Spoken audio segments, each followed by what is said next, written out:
Well, it's been a big story for much of the year. A lot of people talking about it, and now it's official. The state announces they will spend $750 million over the next 10 years to clean up Lake Okeechobee. You might remember when area developers connected the Caloosahatchee and St. Lucie rivers to the lake. They were all trying to lower the water levels and connect everything there. Now the $750 million earmarked for special projects to remove nutrients built up over time, all coming from fertilizer, animal waste, urban developments, things like that, causing the buildup of nutrients in Lake Okeechobee. Now, environmentalists say too much phosphorus in the lake can actually cause problems and clog up lake wildlife and their food systems. The goal here is to reduce total incoming phosphorus by 1/3, 33%, over the next 10 years, the next decade. In 2012, environmentalists measured 387 metric tons of phosphorus in the lake.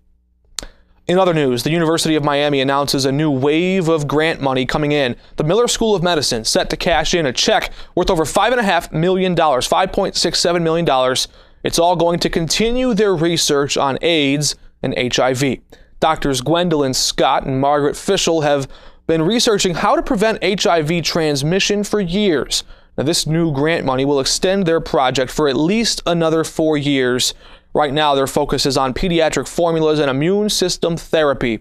The researchers report their findings with the AIDS Clinical Trials Group, and that's a group funded by the federal government. Dangerous news over the weekend. Hazmat teams raced to a Weston golf course on Sunday to patch a natural gas leak.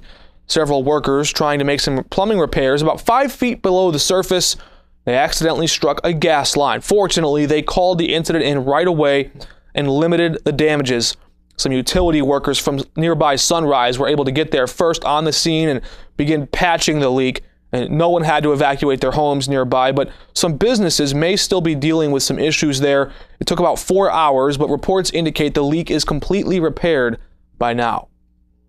And according to a recent CNN survey, former Florida Governor Jeb Bush is now leading by a wide margin in the polls for the next Republican candidate to run for president. Out of all the Republicans who participated in the poll, nearly a quarter of them, 23%, said they would vote for Bush.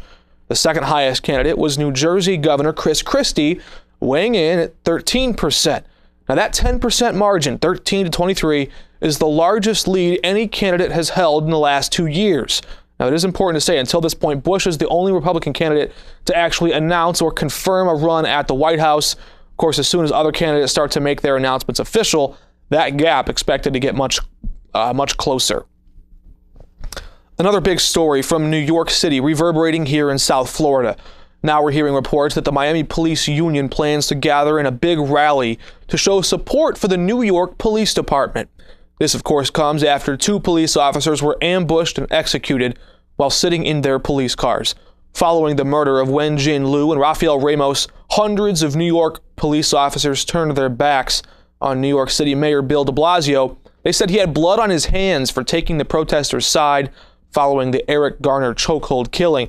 Now the Miami Police Union is speaking out and showing their outward support for the NYPD, even as in recent days that same city, Miami, has seen several protests from demonstrators in their city as well.